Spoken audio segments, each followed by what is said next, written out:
नमस्कार, मी दुर्वांकुश सारंग. तर आज मी आलोय श्री गणेश कला केंद्रामध्ये. इथे आल्यावरती हे काका मातीची मूर्ती घडवत होते.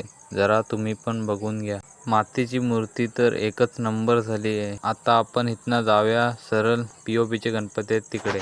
इकडे येऊन बघतो तर काय, हे काका गणपती बाप्पाची आखणीचं काम करतायत आणि खूप सुंदर असे आखणी देतायत. तर आपण यांचं काम नंतर बघू. आधी तुम्ही दुसरे गणपती बघून घ्या, नंतर मी तुम्हाला हा गणपती तयार झाल्यावर दाखवतो. तर मित्रांनो, बाकीच्या गणपतीचा सुद्धा काम आता पूर्ण होत आलेला आहे. नंतर मातीचे गणपती सुद्धा रंगवायला घेणार आहे. ती सुद्धा व्हिडिओ बघायची असेल तर आता सबस्क्राईब करा आणि तुमच्या या भावाचे लवकरच 10,000 सबस्क्रायबर पूर्ण करा. तर बोलता बोलता हा बाप्पा सुद्धा तयार झाला. तर तुम्ही बघू शकता, आखणी, कलर काम वगैरे खूप सुंदर आहे. तर तुमच्या घरी सुद्धा असा बाप्पा हवा असेल तर दिलेल्या कॉन्टॅक्ट नंबरवरती संपर्क साधा आणि तुमच्या घरी असा बाप्पा लवकरात लवकर घेऊन जावा. आणि व्हिडिओला लाईक, शेअर, सबस्क्राईब आणि कमेंट करायला विसरू नका.